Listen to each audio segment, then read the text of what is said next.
The thing I have learned in 40 years of mornings in a royal stable is that a horse will never lie to you, and that the men around a horse will, given the chance, lie about almost everything. So when I walked the line of stalls before dawn that Tuesday and stopped at the third box on the left, where the gray-called Comet stood looking out at me with his ears forward, I felt a wrongness before I had a single word for it. He looked at me. That was the thing. He looked at me the way a polite stranger looks at you across a room, waiting to be introduced. And Comet had known me since he was a yearling, and had never once in his life looked at me like a stranger. My name is Albert Hesketh, and I was head groom of the royal stables at Raywick for the better part of my working life. I am telling this slowly only because it began slowly, which is how the worst things begin. There is no alarm bell for a horse that is the wrong horse.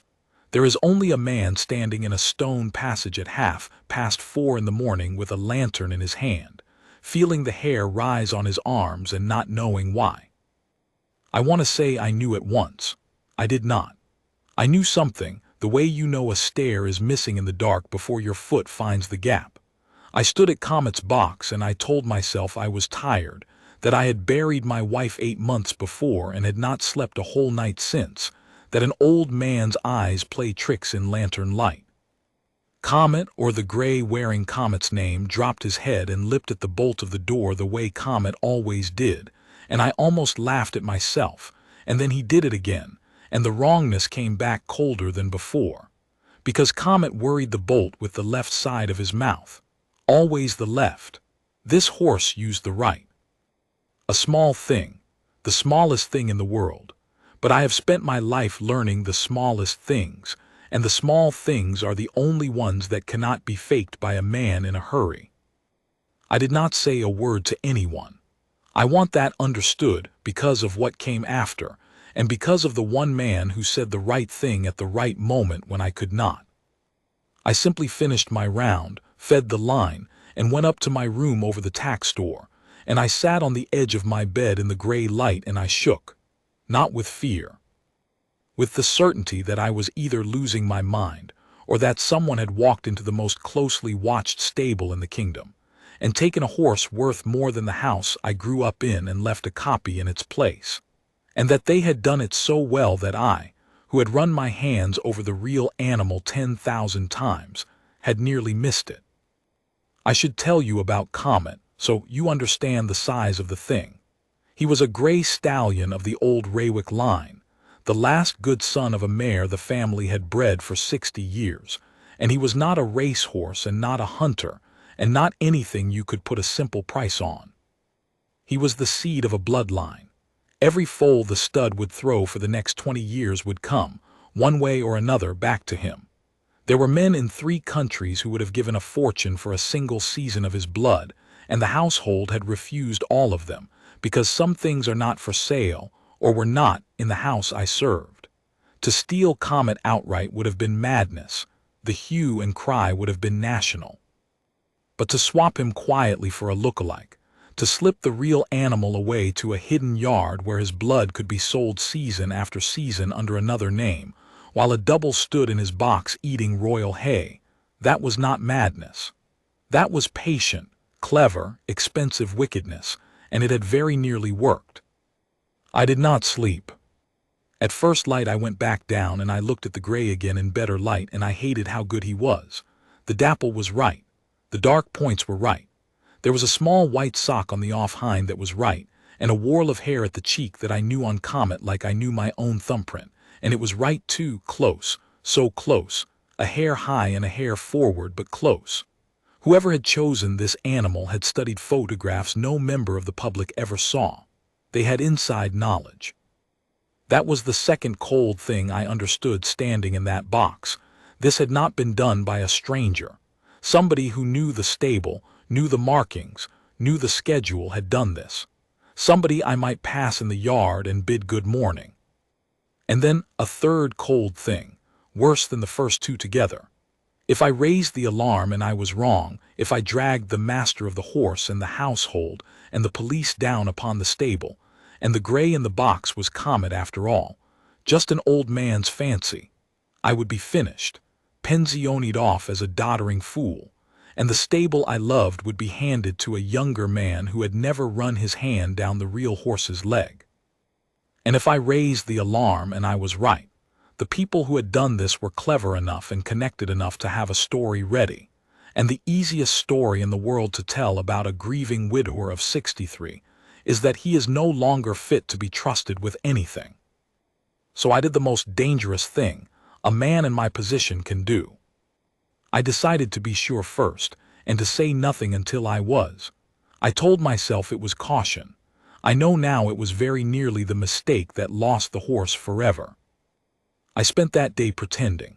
I have never been a good liar, and I do not recommend it as a way to pass a morning, smiling at the undergrooms and giving out the day's tasks while my heart hammered every time one of them passed the third box. I watched them. God forgive me, I watched the boys I had trained myself, looking for the one whose eyes slid sideways from that box, and I hated myself for it, and I could not stop. 2 of them I would have trusted with my life. The third, a quiet young man named Pell who had come to us a year before with good papers and a way of being wherever the senior staff were not. Him I was no longer sure of.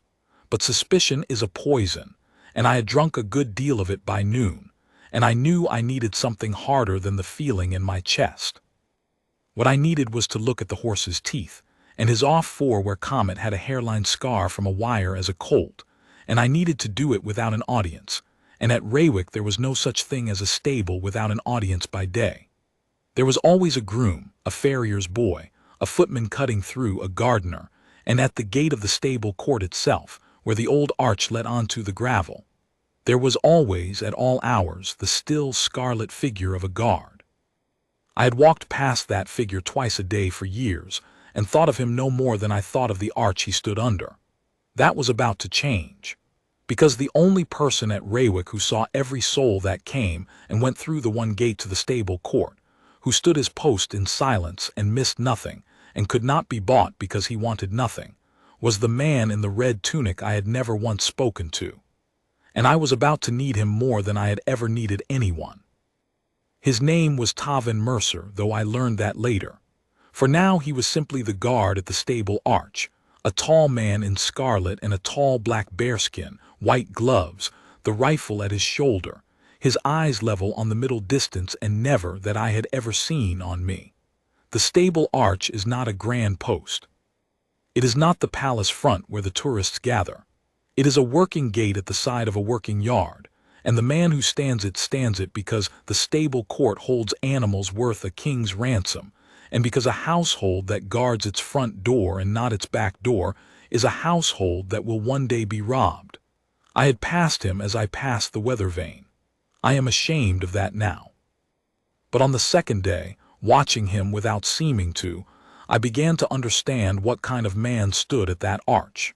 He did not shift his weight. He did not look at the pretty kitchen maid who crossed at 10 with the milk, though every other man in the yard did. When the farrier's cart came at 11 he was, I would have sworn, perfectly still, and yet I saw his eyes touch the cart, the driver, the load, and move on, and I understood that he was not a statue at all but a man taking an inventory, all day, every day, of everything that passed beneath his arch. He missed nothing. The thought struck me like cold water. If anyone at Raywick had seen the night the horse was changed, it was this man. I did my arithmetic that evening over my supper, which I did not eat. A horse cannot be swapped in a minute. You must walk one animal out and one animal in, through a gate, in the dark, and you must do it on a night when the watch is thin and the moon is down. I knew the stable's rhythms better than anyone living. There were perhaps 3 nights in the past fortnight when it could have been done, and on 2 of them I happened to know. The relief at the arch had been a different man, a younger guardsman who, I had heard, could be talked into looking the other way for the price of a warm room on a cold night. On the 3rd night, the guard had been Mercer. So in the morning I did a thing that frightened me more than facing the master of the horse. I walked to the arch, and I stopped in front of the still scarlet figure, and I spoke to him. "I need to ask you something," I said, "and I need you to forget I asked it." He did not move his head. He did not move at all. For a long moment I thought he had not heard me, or would not hear me, that the discipline that held him to his post would not bend even an inch for a foolish old man muttering at his boots. And then, without turning, in a voice so quiet it barely left his lips, he said, "Ask." 11 nights ago, I said, the dark of the moon, you had the night relief at this gate. Did anything come through it that should not have? A horse box, a trailer, a van? The silence stretched so long I began to back away.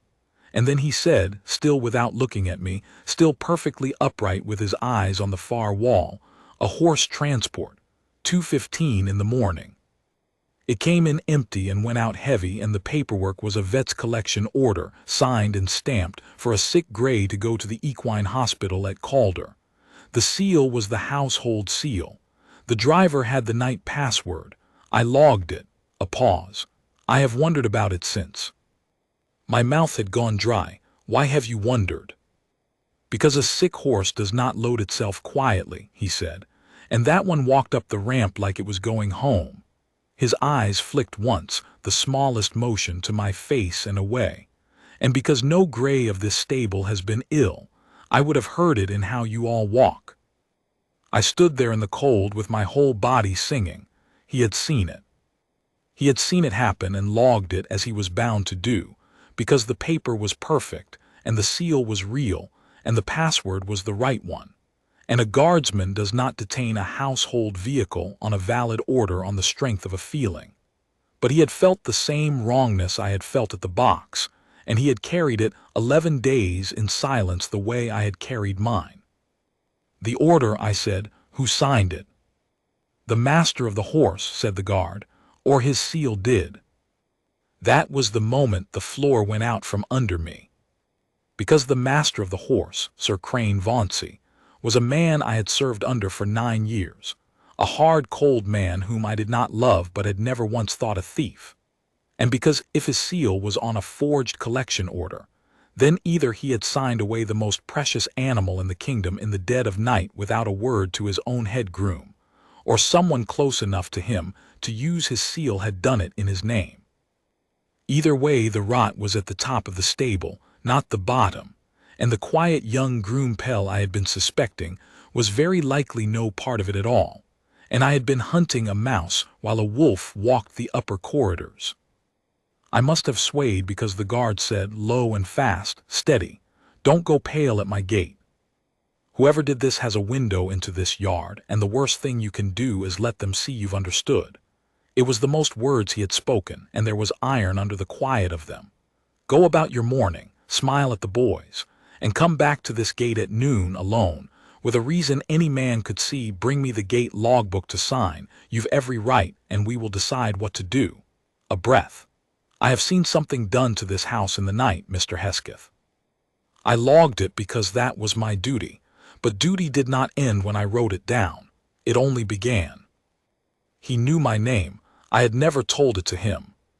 He had simply known, the way he knew everything that crossed his arch, and I went back across the yard with my legs like water and a strange new feeling rising under the fear, that I was not, after all, alone in this. That somewhere in the long discipline of that motionless man, there was a will that had already decided days ago that the wrong he had been made to wave through his gate would not stand. I did not yet know how far he would carry that. None of us did. At noon I carried the gate logbook to the arch as he had told me, an old man on an old errand, and while I held the book open and pretended to find the page, Mercer murmured the rest of it to me without moving his lips more than a man might who was clearing his throat. The transport had borne the name of a haulage firm out of the western counties. He had memorized the registration of the vehicle. He gave it to me there, 6 characters, in the flat voice of a man reading off a list he had read 100 times in his head. And then he told me the thing that turned my suspicion to certainty. When it came in empty, he said, it rode high on its springs, the way an empty box rides. When it went out, it rode low and even, the way a box rides with one big animal in the middle, well tied. That was no sick horse lying down. That was a sound horse standing square. His eyes never left the far wall. I have stood at gates a long time, Mr. Hesketh. I know the difference between a beast that is being saved and a beast that is being taken. I closed the logbook. Then it is gone, I said. Comet is gone, and there's a stranger in his box, and the man who signed him away wears the second highest collar in the stable. Or his seal does, Mercer said again gently, and I understood the correction mattered. A seal is not a man. A seal can be lifted from a drawer. Before we hang Sir Crane, we should be sure it was his hand and not his wax. And before we are sure of anything, you must do for the horse what I did for the gate. You must prove the one in the box is not yours. A feeling will not move the household. A fact will. He was right, and it shamed me that the soldier had to teach the groom his own trade. I went back to the third box that afternoon with a story ready, a routine check. A thrush in the foot, nothing. And I did at last what I had been too afraid to do for 2 days. I went over the gray inch by inch. And the gray, who was a kind enough animal and no part of the wickedness done with him, stood for me, and let me lift his off fore, and there on the inside of the cannon where Comet carried the thin white line of an old wire cut from his colt days, there was nothing. Clean skin. No scar. I ran my thumb over it 3 times as though I could rub the truth away. Then I looked in his mouth, and the wear on the teeth was that of a horse a clear 2 years younger than Comet, and the last shred of doubt went out of me like breath in cold air. This was not my horse. This had never been my horse. Somewhere to the west, behind some anonymous gate, the last good son of the Raywick line stood in a strange stall under a strange name, and every day that passed made him harder to find and his blood easier to sell. I should have gone straight to the house. I know that now. But I am trying to tell you the truth of it, and the truth is that I was afraid, and that fear made me slow, and that slowness very nearly cost everything. I told myself I would gather one more proof, the registration matched to the firm, before I went over the master of the horse's head to the household itself. I told myself a day would make no difference. A day made all the difference, because I was not the only one watching. That evening, as the light failed, Sir Crane Vauncey came down to the stables himself, which he did perhaps twice a year, and he came to the third box. He stood looking at the gray for a long while with his gloved hands behind his back, and then he said, without turning to me, "He's settled then. Comet, after the upset." "The upset, Sir Crane," I said, and I kept my voice as flat as Mercer's. "The colic scare, last week." He looked at me now, and his eyes were the cold pale gray of a winter sky, and they were reading my face the way I read a horse's leg. "You'll have heard, touch and go. We had the night vet down and very nearly shipped him to Calder. He pulled through." A thin smile. "I'd have woken you, but you've had grief enough this year, Albert." I didn't see the need to add a sleepless night over a horse that recovered. It was a perfect lie. It was so perfect that for one swimming moment I almost believed it, almost let myself believe that the wire scar had faded with age, and the teeth had fooled me, and the whole nightmare was the invention of a tired widower. He was building me a door out of the trap, a way to let go of what I knew and keep my pension and my peace, and he was watching to see if I would walk through it. So this was a man then, not a seal. The lie was in his own mouth, in his own measured voice, fitted to my grief like a key to a lock. I had my answer. The rot was Sir Crane Vauncey, and he had just told me, more clearly than any document could, that he knew I had been at the box and was offering me a chance to forget it. I took the door he offered. God help me, I bowed my head and I said, "I'm glad he pulled through, Sir Crane. He looks well." And I let the old man's gratitude show on my face, the gratitude of a servant spared a hard night, and I watched the tension go out of Vauncey's shoulders, and I knew I had bought myself a little time and sold a little of my soul to do it, because a frightened man who pretends to be fooled lives to fight another day. A frightened man who lets his face show the truth does not. That night I did not sleep at all. I lay listening to the stable breathe below me, 40 horses shifting and sighing in the dark, and one of them a stranger, and I understood that I had perhaps a day, 2 at the most, before Vauncey decided that the look on my face had been a fraction too grateful, that the old groom knew, and arranged for the old groom to have an accident among the heavy hooves he worked between, or simply to be retired tomorrow on a kind doctor's note before he could open his mouth to anyone who mattered. I could not go to the household by day. Vauncey controlled every hour of my day and every man who could carry a message. I could not telephone. The only line ran through his office. There was one door out of the trap that he did not control, and it stood under a stone arch at the edge of the stable court, in a red tunic, with a rifle at its shoulder, and eyes that missed nothing. At first light I would go to the guard, and I would put the whole of it in his hands, and I would ask the one thing of him that I had no right to ask of any man, to stand against the second most powerful man in the household on the word of a groom and a feeling about a horse. I did not know if he would. I knew only that he was the one man at Raywick who could not be reached, bought, frightened, or sent away, because he wanted nothing, owed Vauncey nothing, and answered to a discipline older and higher than the master of the horse. The whole thing now turned on whether a man who had spent his life learning not to move would choose, this once, to act. I found him at the arch in the gray before sunrise, and I told him everything, the wire scar that was not there, the teeth 2 years too young, the lie in Vauncey's own mouth and the door he had built me to walk out of. I told it fast and low, the way he had taught me, and Mercer listened without a flicker, eyes forward, the only sign that he heard me at all a slow tightening at the corner of his jaw. When I finished, he was silent for a long while. Then he said, "You think he'll move on you?" "Today or tomorrow," I said. He read my face, he's not sure yet.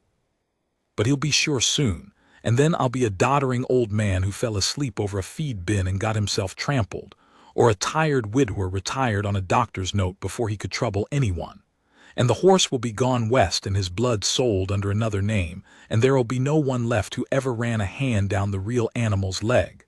My voice cracked. "I can't reach the household. He owns my whole day. The telephone goes through his office. There's no door out of this that he doesn't hold the key to, except you." Mercer turned his head then, a thing I had never seen him do on post, and looked at me full in the face for the first time, and his eyes were not cold like Vauncey's. They were level and dark and terribly calm, the eyes of a man who has stood between worse things than this and held. "Hear me," he said. "I cannot leave this gate. If I leave my post on the word of a groom and a horse's tooth, and I am wrong, I am a deserter and you are a madman, and the both of us are finished, and the real wrong, if there is one, walks free. The discipline that makes me worth anything to you is the same discipline that pins me to this arch. Do you understand? My value is that I do not move. The moment I move on a hunch, I am just another man in a costume." My heart sank like a stone. He was telling me no. "But," he said, and the word landed like the fall of a hammer, "I do not have to leave my post to act. A man at a gate has more power than a man who runs about. Listen to me, Mr. Hesketh, because we will get one chance and no second." And then, in that flat, quiet voice, the guard told me his plan, and I understood that he had been building it in his head for 11 days, ever since a high-riding box came in empty and a low-riding box went out heavy under a perfect seal, and that he had only been waiting for a man with the courage to bring him the proof. It was this: he could not leave the gate, but everything came through the gate, and a guard has the right, the duty, to verify any movement of livestock against the household's own records. If a horse was to be moved, papers must pass under his arch, and he could lawfully hold that movement until the papers were confirmed by the one office that ranked above the master of the horse, the controller of the household, the king's own man, who answered to no stable official at all. Vauncey could forge the master of the horse's seal, because the master of the horse was Vauncey. He could not forge the controller's confirmation, because that confirmation came back down a chain he did not control, a chain that ran through the guard's own duty officer, his sergeant, his captain, all the way up. "You will not go to the household," Mercer said. "You'll never get past Vauncey's door, but I report to my own line, and my line does not run through the stable at all." This morning I will make a routine duty entry that I have observed an irregularity in a livestock movement logged under the household seal, vehicle and order numbers attached, requiring confirmation from the controller's office before any further movement is cleared through this gate. It is the dullest thing in the world. It is also a flare sent straight up over Vauncey's head into a sky he cannot reach. The moment my captain forwards it, men who do not answer to the master of the horse will be asking the master of the horse to explain a transport that carried a sound horse to a hospital that never received it.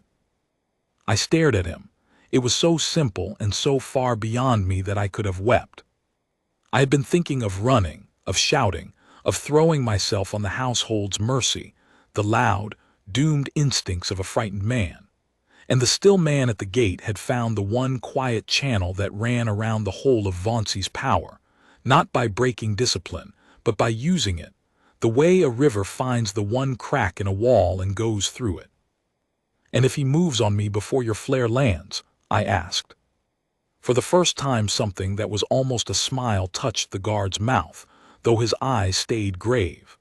"Then you will spend today," he said, "doing every errand that brings you past this gate. You'll have no reason to be more than 100 feet from me between now and dark. A man does not have an accident in plain sight of the KingsGuard. Stay where I can see you, Mr. Hesketh. That is a post too, and I will stand it for you." I will not pretend my eyes were dry when I crossed back to the stable. I had walked past that arch for years and seen a decoration. I knew now that I had been walking past a wall, and that the wall had been on my side the whole time, only waiting to be asked. The flare went up at 8 that morning, as quiet as a man clearing his throat. I knew it had, because at 10:30 a thing happened at Raywick that had never happened in my 40 years. A clerk I did not know, in a plain dark suit with the controller's small badge at his lapel, walked into the stable court and asked politely to see the movement records for the past fortnight. And I watched from the door of the feed store as Sir Crane Vauncey came out to meet him with a smile fixed on his cold face like frost on a window. And I watched that smile begin, very slowly, to crack. He was good. I'll give the wicked their due. He was very good. He produced the colic story for the clerk as smoothly as he'd produced it for me, the night vet, the touch and go, the recovery. He produced the collection order with his own seal upon it and a vet's signature and a stamp, and he said the horse had been shipped to Calder for observation and returned the following day, recovered, all in order. He had an answer for everything, and the clerk, who was young and polite and plainly out of his depth among the great cold stones of Raywick, wrote it all down and looked as though he might thank Sir Crane for his time and leave. And it would have ended there. The flare would have fizzled. A polite clerk would have gone back up the hill with a tidy story, and Vauncey would have known for certain that someone in the yard had talked, and that night or the next there would have been an accident among the heavy hooves. I felt it slipping away, the whole fragile thing, and I stood frozen in the feed store doorway with no proof in my hand that any clerk would credit over the word of the master of the horse. Then Mercer, at his arch 100 feet away, did the second thing. He did not shout. He did not leave his post. He simply, when the clerk turned to go, said in his flat carrying voice the dullest sentence in the world. "Sir, before you clear the records, the gate log shows that transport went out heavy and came in empty. The order says it went to collect a sick horse. A collection runs the other way." The clerk stopped. Vauncey's head turned, and I saw in the cold, pale eyes the first true flicker of fear. Because it was such a small thing and it could not be argued with. A box that goes to fetch a sick horse comes home heavy. This box had gone out heavy and come home empty. It had carried a horse away, not fetched one back. The paper said collection. The springs said delivery. And the man who had read those springs in the dark 11 nights ago was standing at his post in the morning light, still as a column, having said the one sentence that turned a tidy story inside out. "The log can be wrong," Vauncey said, and his voice had lost a little of its silk. "Guardsmen mistake a loaded box for an empty one all the time. "They might, sir," Mercer said. "I did not." He did not say it proudly. He said it the way a man states the time. "I logged the spring height both ways because the order and the loading did not agree, and an irregularity is logged. It is in the book in my hand. The controller's office may read it whenever they wish." The clerk, who had been about to leave, sat back down at the small table they had set out and opened his folder again, and the morning that had been about to end did not end. He asked to see the gate log. He asked, when he had read it, why a sound horse had been loaded onto a box bound on paper to fetch a sick one. He asked which horse exactly had gone west that night, and which had come back, and whether they were the same animal. And Sir Crane Vauncey, master of the horse, stood in his own stable court and found, for the first time in 9 years, that there were questions he could not smile away. He tried. He turned cold, and then he turned grand, and he reminded the clerk who he was, and the clerk grew pale but did not close the folder. And then Vauncey made his mistake, which clever, frightened men so often do. He looked across the court, straight at the feed store door, straight at me, and he said, "If there is any irregularity, it is a matter for the stable, and I will deal with it internally. My head groom and I will conduct a full review. Albert, come here." It was a summons and a threat in 2 words. "Come here, where I can put my hand on your shoulder and walk you out of this and into a quiet room and a kind retirement, or worse." Every man in that court turned to look at the old groom in the feed store doorway. I felt the whole weight of his power settle on me like a stone yoke. 9 years of obedience, the habit of a lifetime of doing what the master of the horse said. My feet wanted to go to him. My head bowed itself out of pure long use. And then from the arch, without raising his voice, without leaving his post, the guard spoke to the clerk, not to Vauncey at all. "Sir, the head groom is the household's own expert on these animals. If there is a question whether the horse in the 3rd box is the horse the records name, he is the man qualified to answer it. I'd suggest he answers it to you. Here, now, in the open." It was not insubordination. There was nothing in it a man could be charged for. It was a guardsman offering relevant fact to a senior household officer, which was precisely his duty, and it lifted me, in a single sentence, out from under Vauncey's hand and set me down in front of the one man at Raywick who outranked him. It told me, too, what to do, when fear had emptied my head of everything. I did not have to defy the master of the horse. I only had to answer a simple question in the open, where the truth could be seen by all.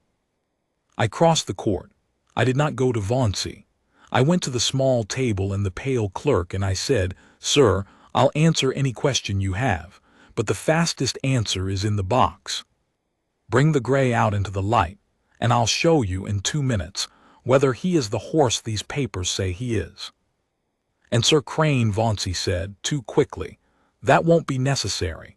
And in those 3 words he hanged himself, because an innocent man does not refuse to have his honest horse led out into the sun. The clerk looked at him for a long moment. Then, gathering a courage I had not credited him with, he said quietly, "I think it is necessary, Sir Crane. Mr. Hesketh, bring the horse out." I went to the 3rd box myself. The gray came willingly, kind animal that he was.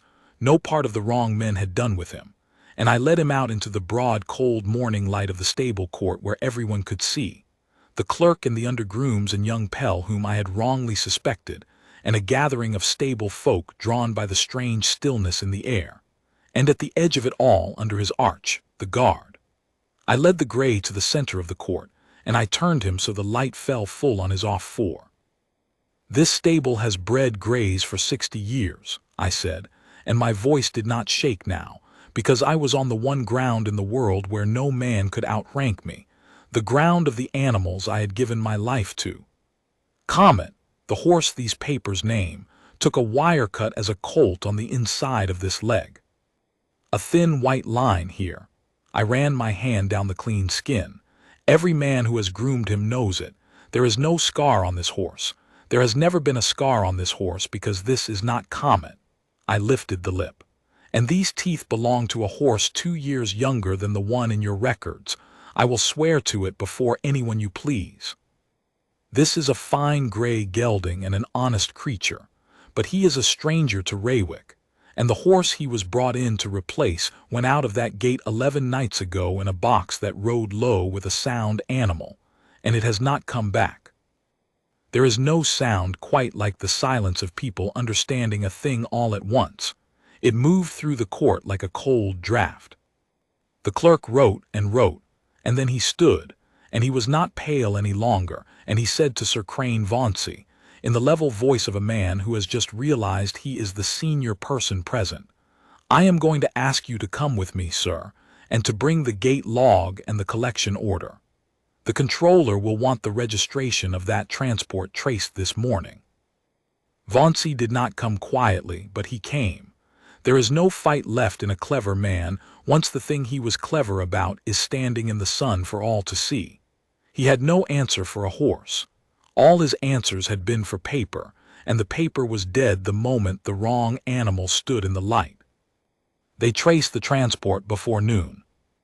It belonged, through 2 false names, to a dealer in the western counties, who had been quietly building a string of grays whose blood, sold under invented pedigrees, would have made a slow fortune over 20 years.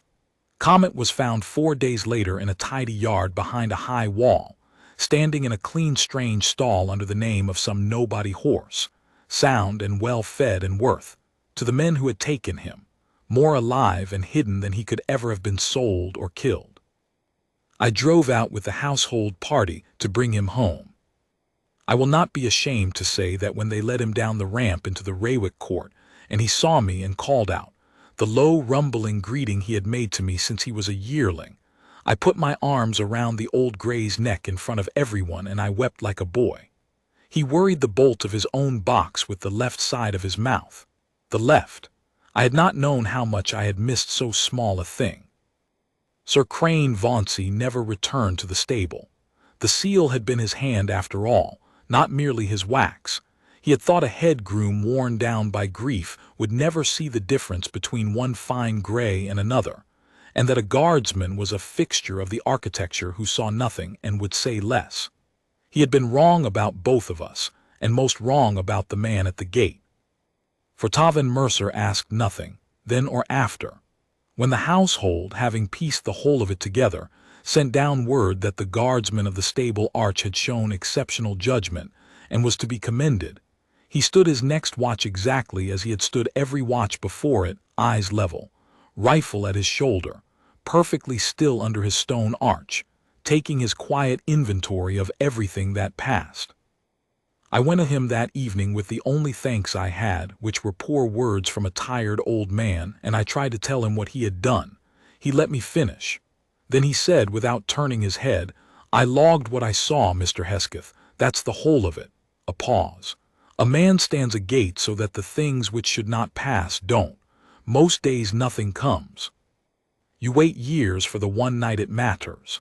The smallest motion at the corner of his mouth. "I'm only glad you came and told me. A gate's no use if no one trusts the man at it." I have thought about that more than anything else in the years since. We had 100 locks at Raywick and 100 men with keys, and the horse went out the gate under a perfect seal, because the seal was trusted and the man was not asked. What saved Comet was not a better lock. It was a frightened old groom who finally spoke to the silent man he'd walked past for years, and a guardsman who had carried a wrongness in his chest for 11 nights without a word, and never once mistook his stillness for permission to let a thing go. The young guardsman who could be talked into a warm room on a cold night was quietly moved to other duties. The arch at the stable court is held now day and night by men who understand what Mercer understood, that the post is not the standing. The standing is only the shape of it. The post is the refusal, when the moment finally comes, to let the wrong thing through your gate, no matter whose seal is upon it. Comet lived out his days at Raywick and threw fine gray foals to the end, and there is not one horse on the place today that does not carry a little of his blood. People come to see them. They walk past the arch and the still scarlet figure under it and think no more of him than I once did. I never pass that gate without lifting my hat. The man may not be Mercer now. He's long retired, last I heard, to a quiet town by the sea, but it is his post, and I have learned what stands there. A horse will never lie to you, and neither, it turns out, will the man who has spent his life learning not to move, who waits, silent and unbought, for the one night it matters, and then does the right thing so quietly that the world almost misses it. I did not miss it. I was there, and I have lifted my hat at that gate every morning since.